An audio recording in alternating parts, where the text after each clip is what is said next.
Hello everyone, and welcome to another beer review. So yeah, we're back onto the old Sam Smith, that kinky part-time karaoke singer and beer brewer. I don't know if people are getting sick of these jokes or getting annoyed by them, but I quite enjoy them anyhow. They're tickling my fancy. So today we're doing Samuel Smith's, or as I like to call him, Sam Smith's Imperial Stout. Yes, we're back on these. You thought I forgot about them, but no. This is the penultimate one. I think there's one more left still to do, which I think is an IPA. So you can probably realise why that's at the back of the queue. Thinking every time you go on it, yeah, I'll get that again. You know? But yes. So yes, so with the Imperial Stout, apparently it was awarded gold medal in 1896. You know? And yeah, there we go. What else has it got on? Awarded prize and silver medal bottled ale 1930. So it was a gold award medal winner from where? International Brewers Exhibition in Leeds. So it was a gold award winner in the International Brewers Exhibition in Leeds in 1896, and it was also, what's this one? So it was a silver medal winner in the 1930s in the International Brewers and Allied Traders Exhibition. Now where the fuck is that? It's going to say Exhibition and Market. It doesn't tell us where it is, but it's an exhibition and market. There you go, marvellous. So again, this is a Tadcaster beer, and of course, it being Samuel Adams, it's basically fermented in stone, Yorkshire Squares, there we go. And it's 7%, it's a 355ml bottle. Normally, of course, you'd be getting it in 550ml bottle is the kind of normal one that they do. But this is the tasting pack, which is quite good. So the tasting pack, I think it's about 6 or 7 beers you get in it, and they're all basically 355, which I quite like. That's one thing they'll do get marks for. I like that because it's good to do a kind of tasting pack with smaller bottles, so to keep it more affordable, that you can order, try them out, see what you think, and if anyone's kind of stand out to you, you can maybe put an order in for them and actually buy a kind of 12 bottles or whatever and things like that. So I think that's a kind of more sensible way of doing things, and I wish a lot of breweries would do the same. But I also wish a lot of supermarkets would also do the same, that you can actually go in and buy individual beers, because apart from buying bottles and the kind of beer that comes in the gaudy coloured cans, most of the other beers, you can't buy them as individuals. You have to buy them as 4-packs minimum and things like that, especially if they come in cans. Which is a bit of a pain. But anyway, we'll crack this open. I'm just going to sort out my bit. Because I always do this because it stops the foil. It means I get a clean break when I open it. And it stops the foil from falling into the bottle. I'm not a big fan of foils on bottles, and I don't mind them in cans actually, because cans and that type of stuff can get dirty and you can pick up the dirt, especially in the rim. And there's nothing worse than a dirty rim. And so I'm just doing this. It's an old trick that I learned and that type of stuff, especially when whiskey bottles used to come with the foil on them. That was many moons ago. The one that didn't used to become was Stuart's Cream of the Barley. I used to hate Stuart's Cream of the Barley. Oh, jeez, I remember it used to be popular in the 80s and 90s. Oh, in the name of God. Absolute fucking piss water that stuff was.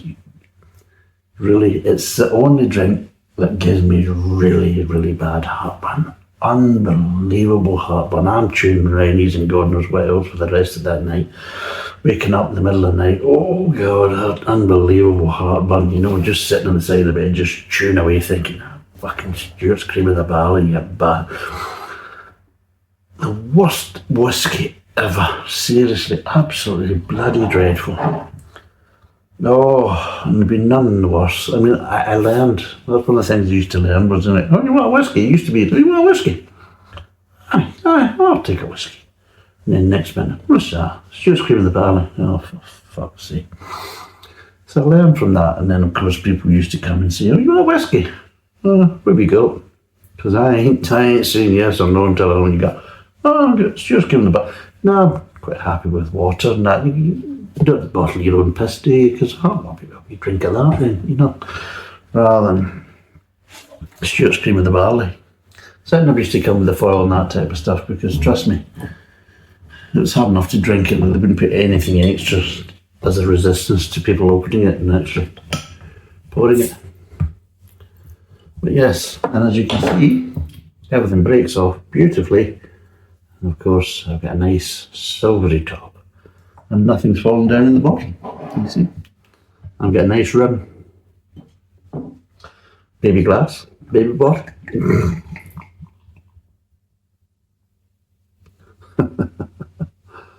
That's a bit more lively, but for people on the podcast, it should be normally about at least a one finger head, but I've kind of slightly made an arse of it, so it's about 2 thumbs. It's the best way to describe it. Yeah, 2 thumbs.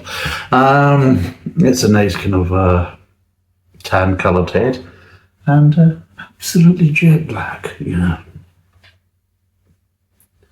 There you go. But yes,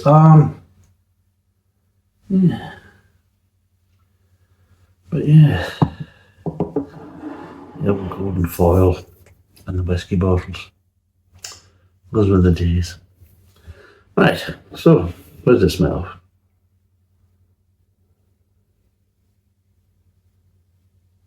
Oh, slightly chocolate tones. Yeah, again, kind of getting molasses. Kind of slightly kind of bitterness, again more towards a kind of dark chocolate kind of style bitterness. Full enough, not really getting malt. Again, it's mostly full of kind of roasted grains and kind of slightly kind of dark chocolate kind of bitterness. But again, the bitterness is kind of just because it just feels that style of bitterness. It's more associated with dark chocolate rather than actually being chocolatey. Right, let's see what it tastes like.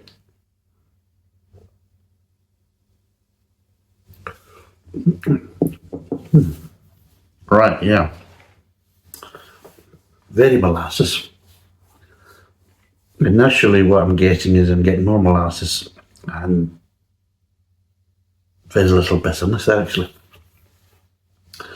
More of a slightly kind of dryness to the finish, but not really much bitterness actually, to be totally honest. It's very kind of, almost slightly, it's molasses almost, it's got licorice in it. It feels like there's a bit of licorice in there as well.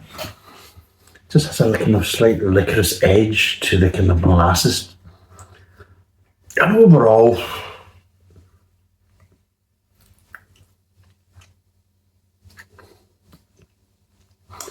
again, this is a 7% beer. And you think with that type of 7% beer, you can obviously get away with a little bit more. You can add a little bit more kind of ingredients. You can kind of maybe try and push for a more kind of complex kind of flavour profile. And I'm not getting that. I'll be totally honest, for a 7% beer, it's quite light.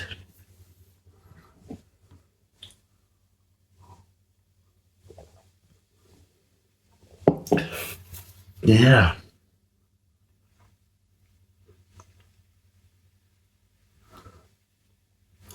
Going to be a bit more bitterness now, but maybe slightly kind of more chocolatey bitterness as I kind of become more acclimatised to it.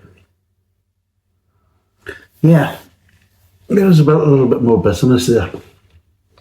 This is the thing that I try and get across to people, is that you watch a lot of these kind of reviews happening on YouTube. And, you know, there's a couple of sips and little sips, and there's about this much out of the glass, and they put it down, and it's all this, that, and the other, and you're thinking, no way your mouse has ever got acclimatised to that. Trust me, whatever you're going with, whether good or bad, within the first couple of sips, guaranteed, that's not what the beer's about. Because you're missing out on so much flavour because you've not allowed your mouth to get really acclimatised to it. And what you maybe initially get as a shock to the mouth can die down. It can be a completely different beer halfway down the glass. And then, of course, carrying on from that. Because usually it takes at least about half a glass before your mouth gets acclimatised to it. So it's like anything, it's the first pint, you know, it's a bit of a sacrifice, you know, to a certain degree. And then the pints after that become a lot more enjoyable because your mouth is now acclimatised to it and everything else. And as long as you don't chop and change, you're on to a kind of winner from that point of view. But I just watch some reviewers and they're like, me sippy poos. Just like also, you'll see some that will just neck it. I mean, there's one that really stands out that kind of just necks it, you know, he almost just downs the glass, which again is fine, but how you expected your mouth to kind of pick up on the flavours when you basically, you know, it's hardly touched the tongue before it's basically trickling down the back of the throat. And there's no chance of you're allowing any air. If I sit there and neck the whole glass, well, I need air in the mouth to help to kind of develop the flavours. So if I'm not doing that, if I'm just necking it, then trust me, there's no air coming in. It's actually air coming out through the nose as the liquid's going down. You know, it's a transfer of volume. And, yeah, you're not getting the flavour of the beer either. And you're thinking, well, yeah, all you're just doing is kind of satisfying your thirst rather than satisfying your taste buds. And then they'll turn and say, I don't pick up these flavours that all these other people are talking about and all this nonsense. That's hardly surprising when you're fucking necking it like a drunk. You know, I mean, I can sit there and I'll neck a beer, not a problem. I can neck beers quite easily. But I don't gain anything by it. Just like I don't gain anything by it by taking a couple of sips. So I'd always be very wary of people that are either just necking it, or people that just a little sip and just dipping the tongue in and just having, you know, just a little tickle of the beer, and then suddenly getting all this, you know, all the bag shepherd's pie, you know, 2-day-old dog shit, you know, all that kind of stuff, and you're thinking, really? You got that for the law? You know, you should have been drinking out of a fucking sherry glass, you know, that type of thing.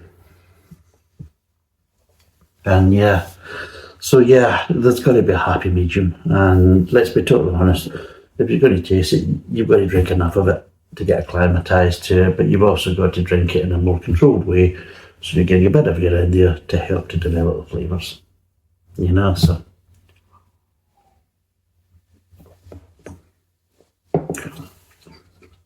And this is a good example because, yeah, the flavours are now kind of changing and developing as my mouth has got acclimatised to it.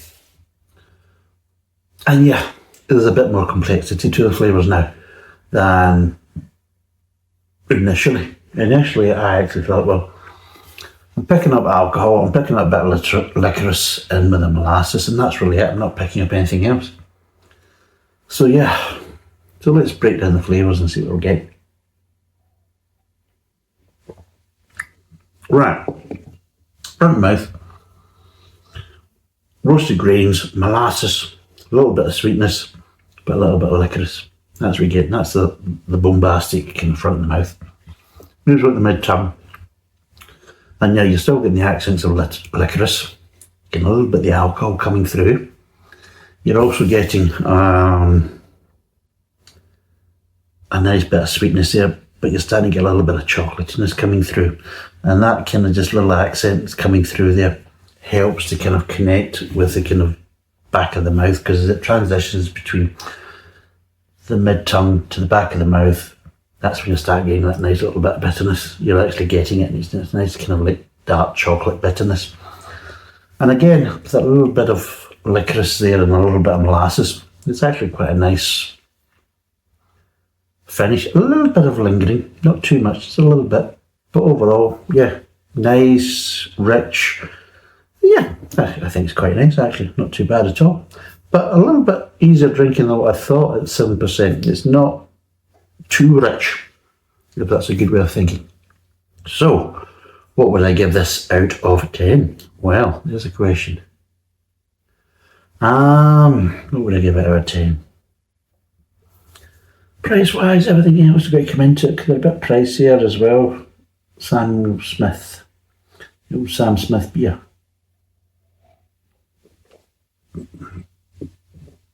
But overall, it's actually quite nice.